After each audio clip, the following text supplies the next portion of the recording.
All right, warm welcome everyone. Now, with just a few days to go until Christmas as well as the New Year, it means that most market participants, will be taking some time away from their screens. Liquidity and volumes are expected to drop quite a bit until things start heating up again into the middle of January. So this is really the perfect time for us to take a moment to take stock of the major drivers that impacted markets throughout 2025, and also to take a sneak peek at some of the top themes we'll be watching closely in 2026. Now, even though there have been multiple big drivers throughout the year of 2025, we'll be focusing on the top three that made, the biggest impact in our view. Now, coming into 2025, there was a lot of focus on what the new Trump administration would bring to the table in terms of policy, in terms of tax cuts. There was a lot of expectations, and the markets, to be fair, just wasn't ready for some of the big policy changes that Trump had planned. It's fair to say that for the whole first half of 2025, the market's main focus, the thing that dominated all the other themes, was, of course, tariffs. And even though markets expected tariffs to be announced by the Trump administration coming into 2025, no one was really ready for the sheer size and, to be fair, the obscure manner in which some of those tariffs was justified as well as estimated. Now, even before the announcement of the so-called Liberation Day tariffs on April the 2nd, markets were already quite nervous from some of the comments made by Trump in the run-up to those announcements. We had things like the US dollar starting to push lower. We had things like US equity starting to push lower across the board. But the base case throughout that time period was really that tariffs would be incremental, they would be targeted, it won't be a massive blanket show. Then on the 2nd of April, we obviously got the Liberation Day tariffs, and all hell broke loose as markets went from priced in to panic mode in a really, really short fashion, with the announcement of the blanket 10% tariff across major economies, and some countries were facing at that stage the potential of up to 50% tariffs. Now, the initial reaction to that news on April the 2nd was, of course, panic selling, right? We had huge risk-off moves playing out across major asset classes. It also brought, the whole idea of US exceptionalism into doubt, which obviously was a huge surprise for many coming into the year. Now, this caused a broad-based sell-off in not just the dollar, but US assets in general, of markets wondering whether it potentially marked the start of a more meaningful structural shift in the investing landscape. Now, as a result of the initial fear and anxiety, the dollar was smashed lower. The dollar traded down to 10% year to date, or from the yearly highs, by the close to the end of April. Markets also began at the time questioning the dollar as a safe haven, prompting a search for possible alternatives. And the euro, which at the time had a lot of positive prospects on the horizon with a massive big fiscal spending plan, that was seen as one of the best possible options, which obviously saw the euro dollar trading up as much as 13% from the start of the year, from the lows of the year up to the highs that we saw back in April. Similarly, if we turn our attention to US equities, the S&P and the NASDAQ absolutely plummeted. The S&P was down over 20% or close to 20% from yearly highs to yearly lows by April. And similarly, the NASDAQ saw a big plummet, even more, of 25%, because technology took a massive beating as a result. Now, luckily, that initial, panic selling was mainly short-lived, because the Trump administration arguably didn't like the pain that they were causing the stock market. And they announced a first 90-day policy tariff pause just a week after the announcement of Liberation Day tariffs. And, that proved to be the saving grace, at least for equities, for the majority of the year. If we quickly take a look at that exact announcement on April the 9th of that 90-day pause, that marked the bottom for the S&P, and it's just been powering on ahead, hitting almost new all-time highs every other week or so. It's been on an absolute smashing run.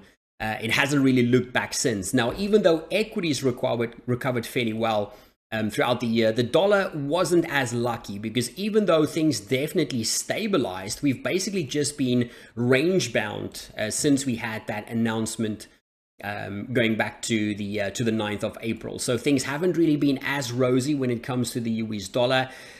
There's a lot driving it at this stage. There's a lot of different tugs and pulls from a monetary policy point of view, a fiscal policy point of view, economic data. We will be touching on some of those a little bit later. But for the most part, the dollar hasn't been as lucky in terms of that overall recovery since we had the tariff scare. But broadly speaking, the markets was able to look through those initial fears, those initial challenges associated with the tariff announcement fairly easily. But it was a major theme for us throughout the first half of 2025.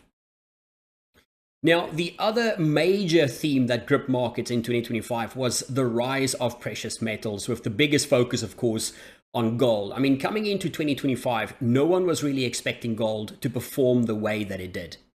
I mean, at the time of making this video, gold is up close to 60% year to date, which is simply magnificent for a hard asset like this. Now, what made gold's rise so interesting this year was that none of the usual drivers really explain the sheer size and the sheer momentum of the move. It basically stopped behaving and trading like the textbook macro trade. A big framework shift that took place in 2022 was that the usual relationship that gold had with real yields started to break down, because historically gold is usually moved very inverse to real yields, almost a perfect inverse correlation. Now, if I just quickly zoom out here a little bit and go to, let's go back a few years ago, you can see that strong inverse correlation working out, right? You can see big moves to the upside in real yields followed downside in gold. If you had big downside in real yields, you had big moves upside in gold. Now, even though that relationship was true for many years, it started to break down in 2022. And you can see now, if we just zoom in a little bit here, from 2022, there's almost no reaction, no correlation, no inverse correlation anymore between real yields and that of gold. And we can just, if we just take a look at some more recent correlation data for a second, I'll show you guys what I mean. If we just quickly open up, let's just go back to, a 60-day view, which isn't as short term, but gives us, at least 3 months worth of trading. If we go to a 60-day viewpoint here for correlation data, and we just zoom into gold and real yields, you can see here that the relationship is basically, the correlation is 0.01. That is as close to non-existent as you're going to get. So not really seeing those same types of relationships that we are normally used to for things like gold. We just didn't see that playing out in terms of real yields and other major drivers that we would normally associate.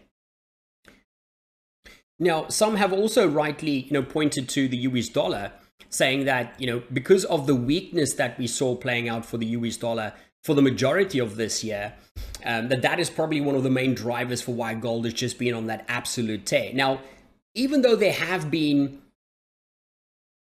normally have that inverse correlation between the dollar as well as gold, it's very important here to understand that was only really applicable when the dollar was still falling, right? Because the dollar was on a downward trend from January all the way up until, let's just say June, but there it stabilized, right? The dollar hasn't really gone anywhere between June and where we are currently trading. And yet that was the time when gold had that huge break to the upside. So if it was purely dollar weakness driven, then the dollar should have gone down during that period, but gold went up even as dollar moved more range bound. So apart from that, there have been a few other reasons for the move higher, which does make a little bit more sense. Firstly, central banks have been buying gold en masse in recent months. That has kept demand up for gold and obviously kept prices elevated as well. But even with the increase in central bank buying, it doesn't quite explain the sheer size of the move. There's also been the idea of, debasement being thrown around as a possible driver, basically saying that investors have piled into gold as a refuge against regular fiat currencies due to things like political instability, the ongoing debt issues in places like the UK and the US, and obviously the slightly more structurally higher levels of inflation. And even though all of those things makes a lot of sense when you hear it like this, it's just, we just once more have to look at the US dollar's performance. If debasement was really the play here, if debasement was the reason for why gold had that massive rip to the upside, then the dollar should have and would have been trading much lower if that was the case. But that hasn't been the case. Basically from June, the dollar has been trading sideways. So I doubt whether that big rush we had to the upside was this huge debasement play going on, because we would have seen fiat currencies across the board being absolutely hammered. And that just wasn't the case, specifically talking or looking at the US dollar. Personally, the thing that makes the most sense when it comes to this gold move this year is good old-fashioned FOMO. You know, the move might have started with debasement in mind. It might have started with the geopolitical insecurity or instability. It might have started with the idea of rate cuts on the horizon, and obviously propped up by central bank buying. But I think FOMO took over and it became more of a momentum trade, with people just being forced to chase the highs almost every other day as we printed to fresh record highs. So if the main driver is indeed momentum and no longer fundamentals, as I suspect, that does pose some challenges for the metal once momentum starts to fizzle out. But broadly speaking, gold has definitely been one of those key themes worth talking about for the year of 2025. Now, the third theme that has received a lot of attention in 2025 is AI. You know, it's slowly taking over the world, right? It's fair to say that for the first half of the year, it was mainly dominated by tariffs, but the second half of the year was basically dominated by AI. You know, what happened this year was that the focus in AI switched from just, you know, focusing on chatbots and cool image creator apps to a huge capex and productivity story, with the usability filtering into other areas of the economy, not just into the tech space. Now, one of the stock names to have watched this year, and obviously still the poster child of the AI revolution, if you will, remains Nvidia. It made a very modest 100% rally from the April lows to the time of making this video, still up close to over 30% on the year, despite that initial drop to the downside. I mean, the company itself reported full year revenue of about 130 billion US dollars, which is just absolutely massive. I mean, watching it rise has been incredible from a market cap point of view alone.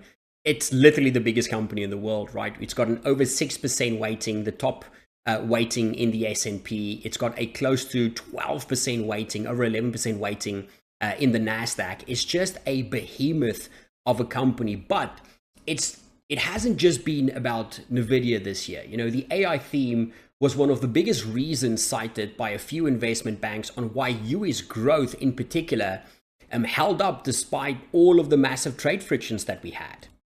I mean, if we quickly take a look at, you know, where US growth is currently tracking, GDP has been stellar. We had that blip in the second quarter or first quarter as markets expected, but overall growth has been trading close to 3%. It's been on an absolute rampage, and a lot of that is being linked back.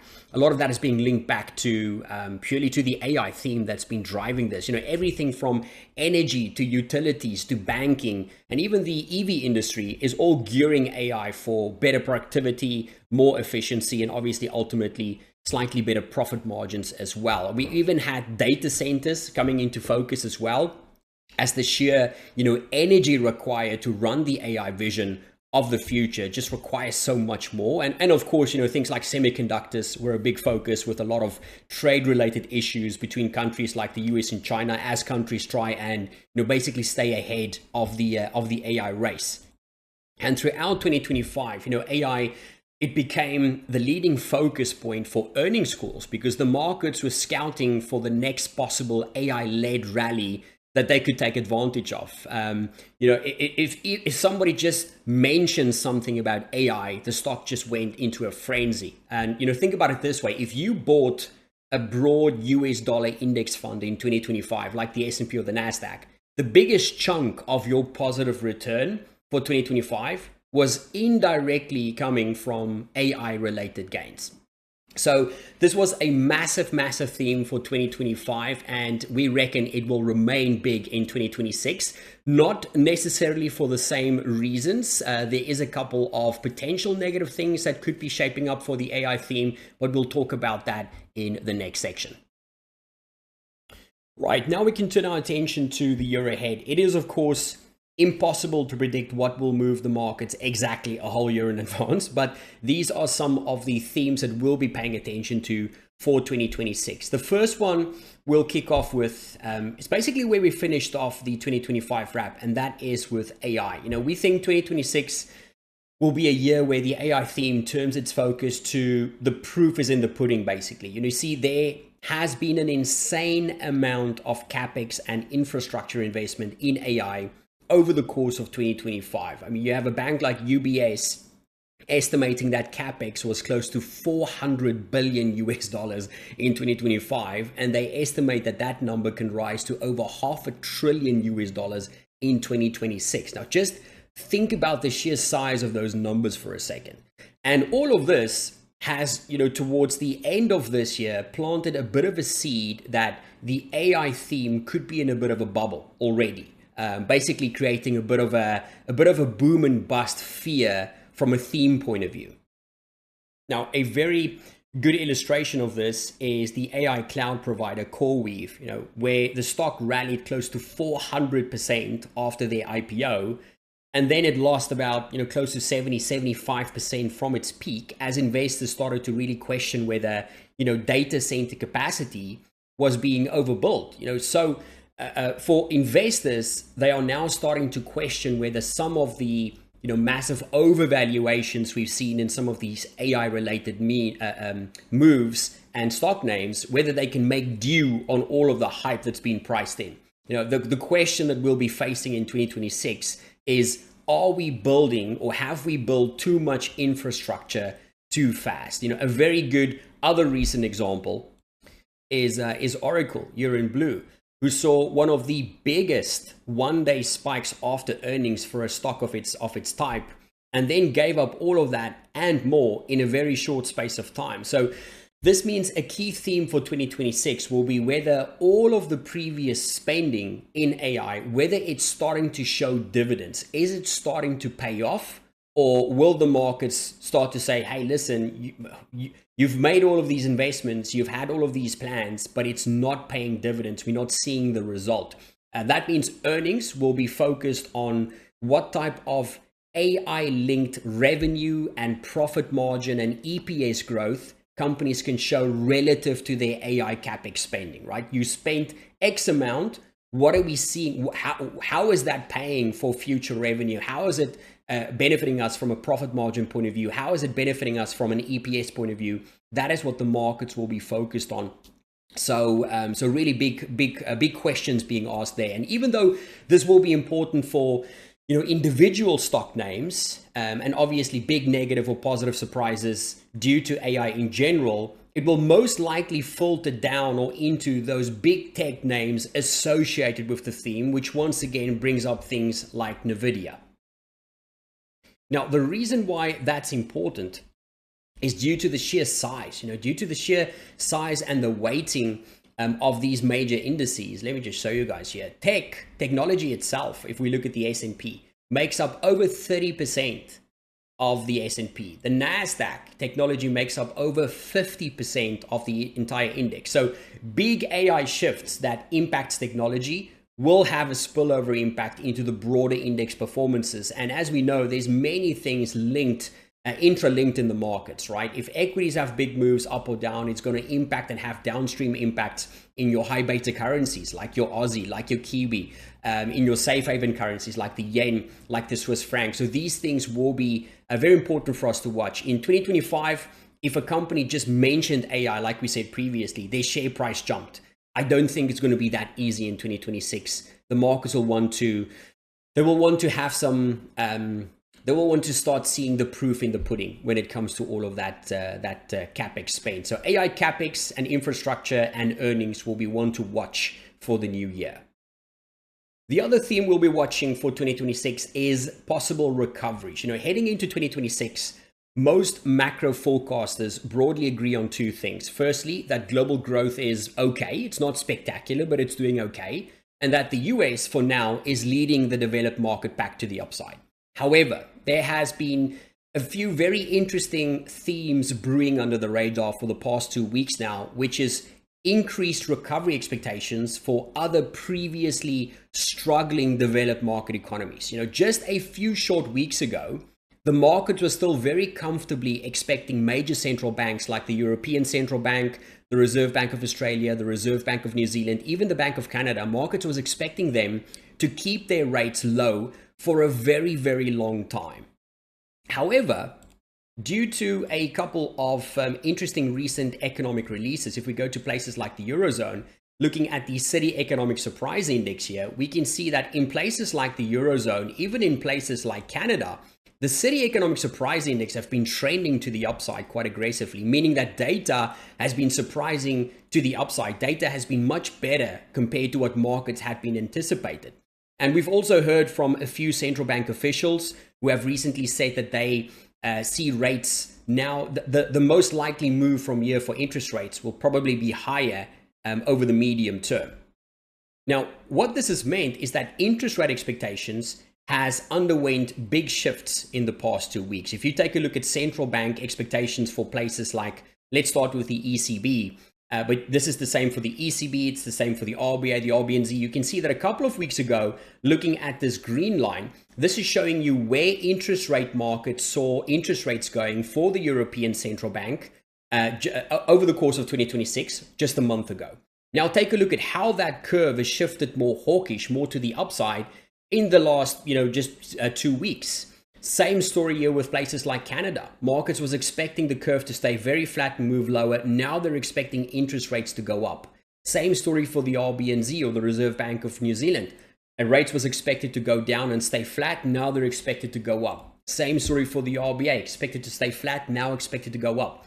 Now, just looking at these rate curves from today versus a month ago, for some of these banks, we can see how aggressive this repricing has been.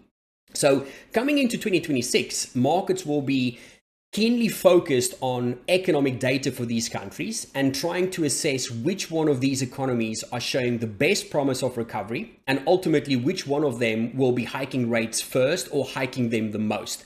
That'll be a very important driver for currencies throughout 2026. It'll also be a key focus, not just for these currencies, but also for the US dollar as well, which will be competing for attention when it comes to the economic data. And if you just take a look at previous performances, even though currencies like the euro has continued to drift to the upside over the course of the last few months, currencies like the CAD, looking at the CAD at index level, still has massive room to go to the upside. Same story for currencies like the Kiwi. So if we do eventually start to see those recovery plays coming in and data coming in really strong, these are key currencies to watch, especially from a recovery point of view going into 2026.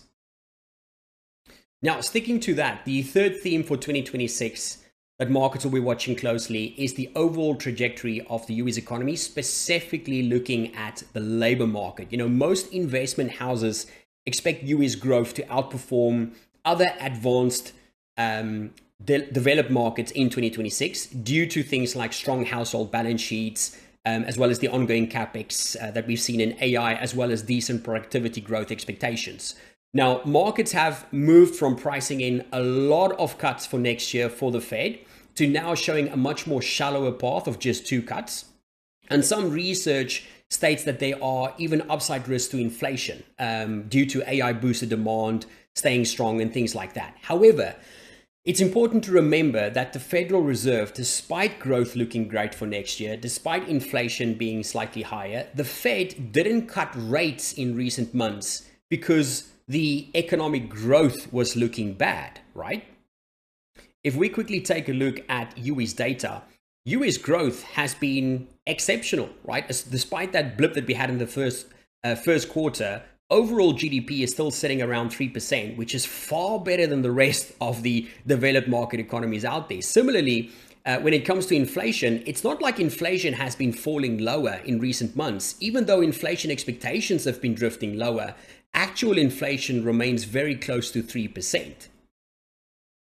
So if growth was tremendous and inflation is still structurally high, why did the Fed cut rates 3 times recently? And on that note, why do markets still see the need for the Fed to cut twice more by the end of next year? It's all because of the labor market.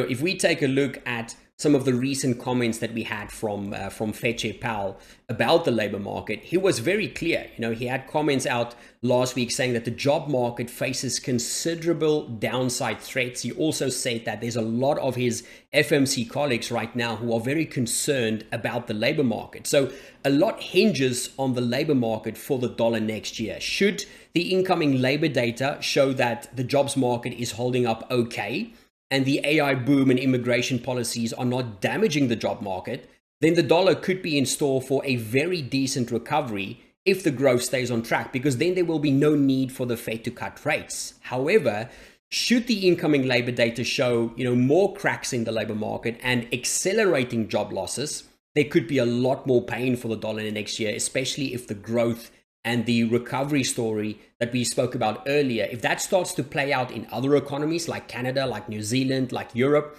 and not in the US, that could cause a lot of pain for the dollar in the short term. Now, the other possible driver that we just need to be wary of when it comes to the dollar next year will be the Federal Reserve leadership changes for next year. Fed Chair Powell, who is currently still the chair, he will be replaced next year in May. And at the moment, it looks like Kevin Hassett is the front runner to replace him. Now, Hassett has been seen by many as a risk to both the bond market as well as to the US dollar, due to the market seeing him as being too close to President Trump. And they think that he will start to, want to steer policy in a way that the president directs him to, which obviously brings things like central bank independence on the radar. And if that happens, the markets right now is expecting, Fed policy, which at this stage is slightly more neutral biased. They're expecting that to show a shift from a neutral bias down to a more dovish bias for the FOMC, and that can obviously bring some further pain on the radar for the likes of the US dollar. So there's a lot to focus on for the dollar next year. The data will be first, but then obviously watching the FOMC and how the leadership changes affects it will be important as well. All right, so that was just a quick wrap up of the key themes that drove the markets in 2025, tariffs, gold, and obviously AI, as well as those key themes we'll be watching out for next year, like infrastructure, spending in AI, the recovery bingo, as well as the US labor market. Also expect a lot more videos, analysis, as well as educational pieces from us in the next year. I'm looking forward to that. And from everyone here at Fusion Markets, we wish you a fantastic festive period, as well as a very prosperous and profitable 2026.